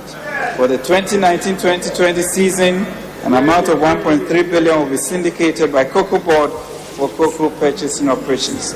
Mr. Speaker, the current world cocoa price still remains low since the downward trend experienced in the 2017-2018 year. As a result of the low world market price, cocoa revenues continue to diminish to a level that government had to forfeit its share of the FOB price in export duty payments in the second year running. This is part of government's efforts to protect our cocoa farmers from market price volatility and income uncertainties. Government has, however, kept faith with our cherished cocoa farmers by maintaining the farm gate price at Ghana cedi 7,600 per ton. This is meant to ensure that no loss of income to the cocoa farmer arises due to the low international price of cocoa. During the 2017-2018 season, Cocoa Board purchased 904,000 metric tons of cocoa. For the 2018-2019 season, which is expected to close at the end of September 2019, a crop size of over 900,000 tons was targeted. The current achieved crop size is 794,841 tons, representing 88.32% of the forecast. Mr. Speaker, In addition to the annual syndicated loan of $1.3 billion, Cocoa Board has initiated processes with the African Development Bank to raise additional $600 million 7-year long-term facility for the implementation of the productivity enhancement programs and other initiatives. The programs include hand pollination, pruning of cocoa farms, rehabilitation of disease and overage farms, irrigation in dry seasons, and farmer databases. The loan was at the instance of the joint request made by the President of the Republic of Ghana and Cote d'Ivoire to the AFDB to support the revamping of the cocoa industry in the two countries and putting strategies to take control of the price of cocoa on the international market. Mr. Speaker, the world market price of cocoa dropped from 2,950 tons in 2016 to an average of 2,080 tons in 2017, representing about 30% reduction. Although government continues to pay farmers 7,600 cedis a ton, the world market price has remained low for the past 3 years. In the face of this challenge, Mr. Speaker, Ghana and Cote d'Ivoire, represented by Cocoa Board and Conseil du Café Cacao, the two leading producers of cocoa beans, 65% of world production, decided to engage buyers of cocoa to accept a premium of $400 per ton above the terminal market price to support the income of our cherished farmers. Mr. Speaker, after extensive stakeholder consultation and engagement, the buyers have accepted to pay the $400 per ton, which is Christian livelihood income differential for Ghana and Cote d'Ivoire cocoa beans. We wish to say that this is the first of its kind in the history of cocoa sales in the world, and it's a major achievement for the government, an indication of the government's indication to seek a fair share of the multi-billion-dollar cocoa value chain market. Mr. Speaker, we should not lose sight of the fact that the cocoa industry directly supports about 800,000 farmer families, and such a major policy would improve significantly the living standards of majority of Ghanaians. Mr. Speaker, works has resumed on cocoa roads involving upgrading routine and periodic maintenance activities of 1,362 kilometers of trunk roads, 1,389 kilometers of feeder roads, and 183 of urban roads. The roads, Mr. Speaker, include Obuasi Junction to Nkwayamfuri, Halve Hohoi Road, Halve Josikan Road, Benchima Junction, Adrafu Road, Sekirioso Akontombra Road, Cape Coast Chesuprasu Road, and access road to Kakum National Park. Further, 450 feeder roads and 20 trunk roads covering 4,500 kilometers and 500 kilometers respectively have been programmed by Cocoa Board and the Ministry of Roads and Highways for construction, upgrading, rehabilitation, and routine maintenance. Mr. Speaker, they include Odumase Patri Bada Road, Inkrofo Inkwanta Agrave, Akim Manso Osnase, Kwehun Saba Akwase, Akrodie, Asimfusu, Sankore Cocoa Station, Dapa, Asato, Takokoi, Abrokwa, Konongo, Ankasa, Minankwanta, Wasakropong, Insuwari, Asuweni, Shama, Guera, Ahunkom, Atieku, Odobeng. Mr. Speaker. Mr. Speaker, the railway sector continues in its quest to increase railway infrastructure in this country. In this regard, government has initiated several projects in the railway sector. The Ghana Railway Company has completed the rehabilitation of the 30-kilometer narrow gauge railway line from Accra to Tema, which has enabled the restoration of passenger rail service to the corridor. The Achimota to Nsawam line has also been rehabilitated, and test runs have commenced in anticipation for the regions of the suburban commuter rail service from Accra to Nsawam.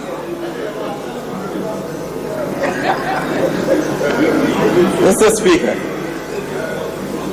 the construction of the 22-kilometer standard gauge Kojo-Kuro-Manso section of the Western Rail is being undertaken in 2 phases. Mr. Speaker, significant progress has been made in the Tama-Impakadan rail line. The status of the project currently stands at about 45% and is expected to be 58% complete by the end of 2019. The scope of the project has been revised to include a major railway bridge across the Volta Lake between Senchi and enters the Volta region at Adome. Mr. Speaker, the old railway training school and 2 workshops located at Sekado have received major refurbishment and facelift. The training school is to be upgraded and equipped with modern teaching and learning facilities to enhance capacity building and skills. Mr. Speaker, I'm happy to announce that His Excellency the President has cut the sword for the construction of the Axim and Mori fish landing sites. Work on the remaining fish landing sites along the coastal stretch has commenced. These are, Mr. Speaker, Jamestown, Diskoff, Elmina, Mumford, Winneba, Senyabreku, Keta, Gomoafete, and Teshi.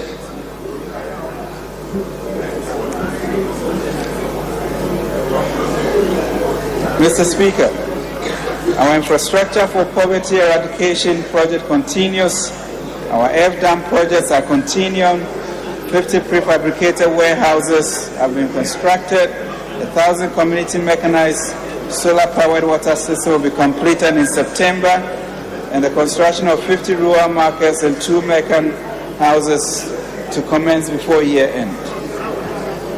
Mr. Speaker, the Zongo Development Fund seeks, among others, to improve the quality of life in Zongo areas and the inner cities through the provision of critical infrastructure, education, and training.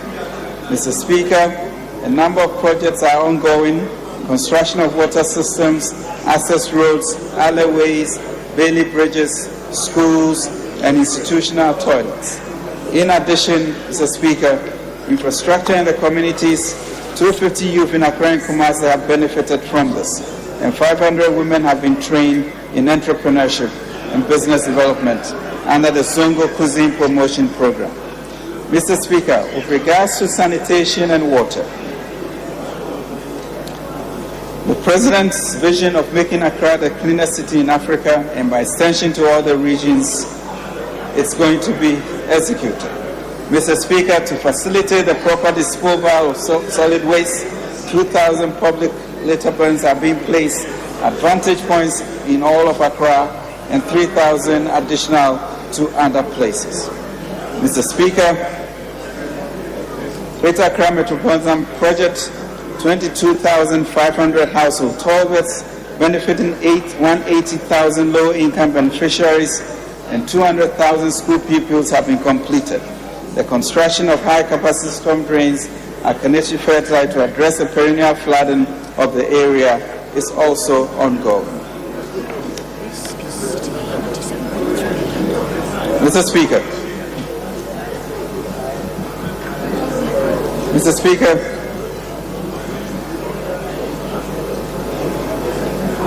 Mr. Speaker, the National Entrepreneurship Innovation Program seeks to improve the entrepreneurial capacity of Ghanaians, particularly the youth, in order to create jobs and also develop an innovative business environment for socio-economic development.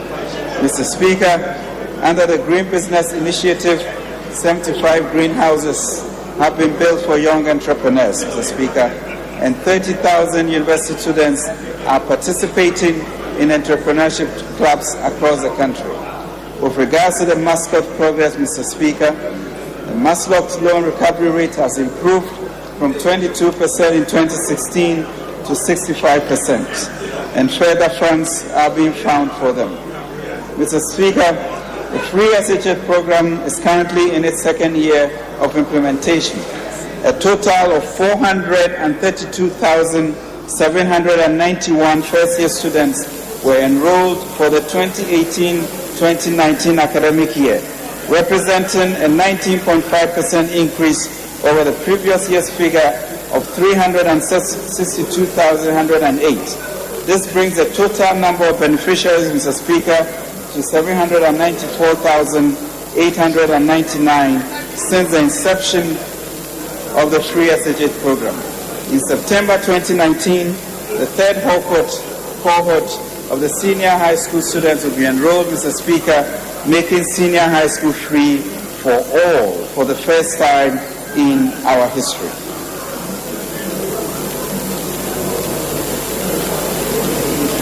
Mr. Speaker, government continues to implement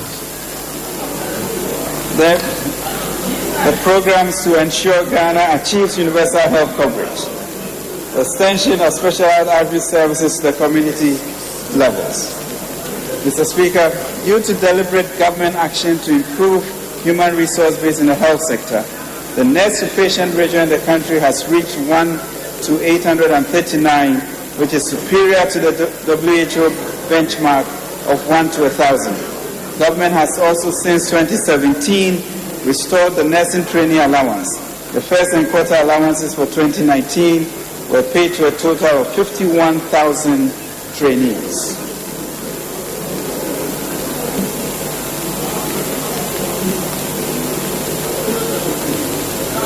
Mr. Speaker, the rehabilitation and upgrading of the Tamale Teaching Hospital Project Phase 2 was completed and commissioned in April 2019. The construction and equipping of 5 polyclinics in the Greater Accra region at Adentan, Ashiaman, Botino, Oduman, and Sege was also completed and commissioned in 2019. A number of projects in this sector are also ongoing. Mr. Speaker, under the LEAP program, a total of 330,438 households are receiving LEAP grants. This is an increase over the 213,044 households reported in the 2019 budget, representing a percentage increase of 35%. Currently, Mr. Speaker, the program pays grants to the beneficiaries bi-monthly as follows. A 1-member household is 64 cedis, 2-member household is 76 cedis, a 3-member household is 88 cedis, and 4-member household is 106 cedis. Mr. Speaker, currently the school feeding program has increased from 1.6 million in 2016 to 2.6 million pupils in 8,676 primary schools with 1 meal every school-going day. Mr. Speaker, in order to improve the effectiveness and enhance the management of the program, financial and operational controls are being strengthened to reduce waste and improve linkages to the local market. Mr. Speaker, 2020 marks the 10th year since the last census in Ghana, and GSS will commence preparatory work for mapping out enumeration areas in 130 out of the 260 districts in the country. Following the exercise, a total of 21,590 out of the 37,000 enumeration area maps have been updated. The census mapping exercise is expected to be completed by September 2019. Mr. Speaker,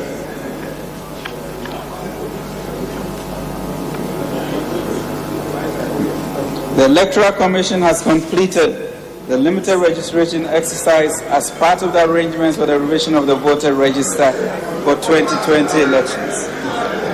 This will pave the way for exhibition of the voters register and nomination of candidates.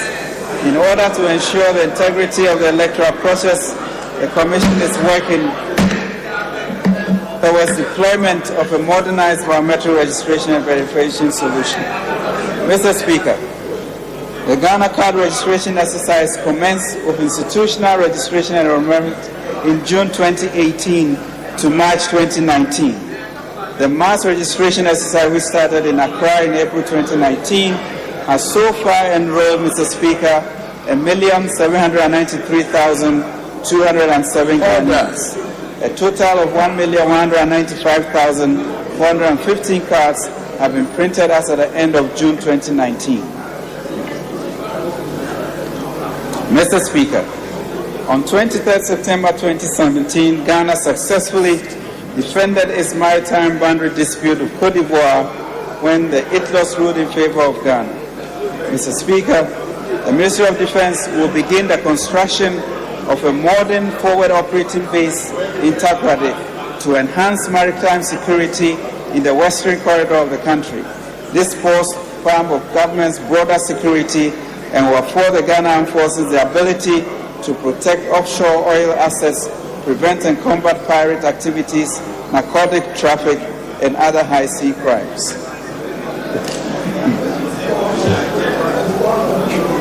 Mr. Speaker, the creation of an optimistic, self-confident, and prosperous nation, as articulated in the President's Coordinated Program for Economic and Social Development, is becoming a reality to the citizens of our dear country. We are indeed moving Ghana beyond aid. Mr. Speaker, the implementation of the 2019 budget is on course. We are ready to take on board the third cohort of free SHS students in September 2019. We have started paying contractors who have certificates valued up to 500,000 cedis and plan to clear these by the end of the year. In keeping with our promise, the referendum to decide on the election of MMDCs will come off in December 2019. We have issued a number of commencement approvals for work to begin on a number of roads, drains, fish landing sites, and housing projects. The relevant ministries and development authorities are expected to complete procurement processes and award contracts for work to begin on all projects for the IPEP programs by October 2019. These programs will generate critical economic activities, provide job opportunities, and improve income for masons, carpenters, food vendors, roads, and general contractors. We have made a significant impact in reducing poverty, Mr. Speaker, bridging inequality gaps, providing adequate and accessible quality education, improving health care, providing affordable housing, promoting a vibrant agricultural sector, and improving food security, ensuring robust security measures, and revitalizing our industries, among others. These priority programs further underscore, Mr. Speaker, government's commitment towards achieving the Sustainable Development Goals. As part of government's efforts to address the need for improvement in rural roads, government in the coming weeks, Mr. Speaker, government in the coming weeks will set up a committee which would include officers of the 48th Engineers Regiment of the Ghana Armed Forces to spearhead a new national effort of mobilizing local authorities to construct passable critical feeder roads, related drainage and bridges across the country.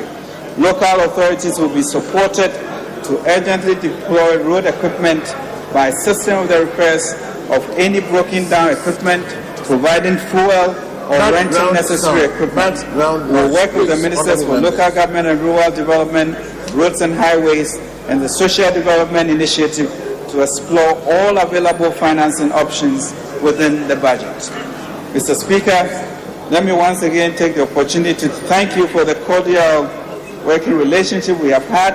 We have no doubt that the achievement made from the beginning of the year will continue to be felt in the ensuing months as we work steadily and tirelessly towards building a Ghana that is truly beyond aid. Mr. Speaker, we will continue to tackle the challenges with boldness, and with the good Lord on our side, we remain optimistic, assured, and rooted in our resolve to maintain economic stability. We will pursue the initiatives and programs of President Nana Akufo-Addo's led government, which are steadily transforming our nation and creating jobs and shared prosperity for all Ghanaians. Our plans and programs, as outlined in the 2019 budget, are deliberately designed, Mr. Speaker, to build a stronger and better connected country where no community will be left out in the push for sustainable progress in the fastest track possible. we have restored the economy. Even more manifestly, we have restored the integrity of the Ghanaian economy, just like we did over a decade ago. In the late words of the latest IMF report, Ghana's recovery economy is truly on the mend. We are no longer in the IMF program that the previous government surrendered to in 2015, not even 4 years after Ghana became an oil-rich country. But the future, Mr. Speaker, is positive. We have discovered oil just like we did 12 years ago, except then we discovered oil at the tail end of the MPP's second consecutive term in office. This is only the first step. Mr. Speaker, this is the government for business, big or small. We are transforming agriculture and we are transforming industry and we are building the financial base to fuel that rise. In all humility, Mr. Speaker, the kind of transformation we are seeing today has never been done deliberately on this scale since independence. Our policies are leading to the establishment of factories on a scale never experienced and witnessed in the history of our republic. Mr. Speaker, permit me to stress this point. This is a government for the poor. This is also the government for the masses. We may not stand on rooftops and beat the propaganda drums high and loud. We prefer to allow our actions to speak. We are feeding school children, Mr. Speaker. We are giving them free education. We are expanding the LEAP social welfare cash to many more households.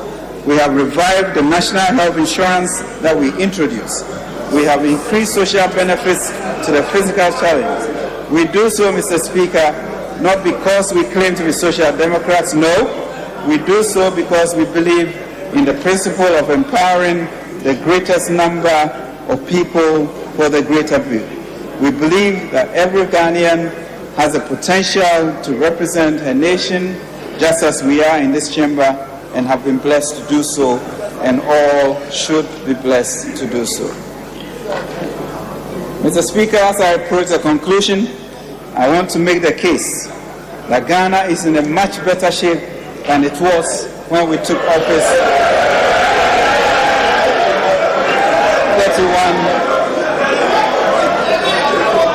31 months ago. Growth is higher, banks are stronger, education is funding at an all-time record high, health funding is also at a record high, the GEP fund is more robust, more police are on our streets today than ever before, they are better equipped. We will deliver on the bauxite, we will deliver on the policy to build a petrochemical industry, we will support more factories to be built, more farms to be tilled, more doctors and nurses to care for us, more teachers to be attracted to the classrooms, more media houses to be free to contribute responsibly towards this all-important accelerated development journey, more partnership with labor and employers, more decent salaries. Our challenges may be many, but our opportunities are even more. The future is exciting. Let us build, even if we disagree on who the foreman may be. We are building now a better future for ourselves and more so for our children. Let us continue to believe in Ghana. Let us, Mr. Speaker, believe in ourselves. Let us have the courage to be proud about what we are capable of achieving. Be positive, think positive, act patriotic. Let's stand firm. Hard work and integrity should be our mantra, Mr. Speaker. We as a speaker, like the proverbial parable of the weeds, should not be caught asleep for the enemy to plant weeds among the wheat. Mr. Speaker, the government of President Akufo-Addo will be awake, vigilant, and uncompromising in its drive to transform our economy to a Ghana beyond aid. We are, Mr. Speaker, inspired by J.B. Duncan when he says in his account doctrine of God that the Spirit of God is abroad even in the Gold Coast. We are indeed at this year chosen people, and Isaiah assures us that those who trust in the Lord will find renewed strength. But Mr. Speaker, we must endure and enforce these tenets of a Ghana beyond aid. Mr. Speaker, we are resolved to pledge to embrace attitudinal change so that a Ghana beyond aid can be achieved. The 11 fundamental values of patriotism, honesty in dealing with each other, respect for each other, discipline, volunteerism, self-reliance, wise and efficient use of Ghana's resources, transparency and accountability, equal opportunity for all, strong support for the private sector, collaboration among social partners, particularly labor, business and government for economic development must prevail. Mr. Speaker, a new Ghana does beckon, the Ghana beyond aid, a Ghana that pays only for the energy it uses, a Ghana that receives full value for its cocoa, a Ghana that is a hub for continental free trade, a Ghana whose infrastructure is well standard, and a Ghana whose children are skilled and working. A patriotic, Mr. Ghana and patriotic, Mr. Speaker, and spiritual Ghana who will put the Republic first. It is then, Mr. Speaker, that we, our country, will soar high on the wings like eagles and run and not grow weary and walk and not be faint, Mr. Speaker. Mr. Speaker, consistent with Article 179, Section 8 of the 1992 Constitution and Standing Order 143 of this august House, I beg to move that this House consider and approve an amount of 6,370,355,925.82 Ghana cedis as supplementary estimates to original appropriation of 78,731,833,602.82 Ghana cedis to bring the revised total appropriation to 85,142,189,527.94 Ghana cedis. Mr. Speaker, I so move. Thank you, and God bless us all.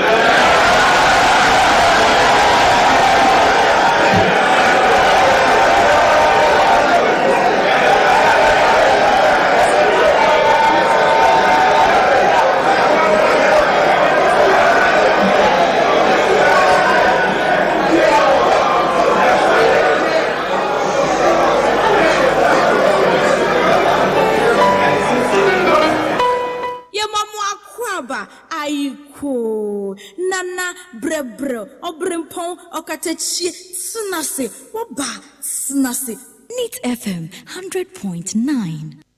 Utie oha echi ponkno. Neat FM. Efiura, me mwachi o Efiura. Yes on. Machi o Efiura. Efiura mechi awonye so. Hey, Eura, enfase ma. Utie oha echi ponkno. Neat FM.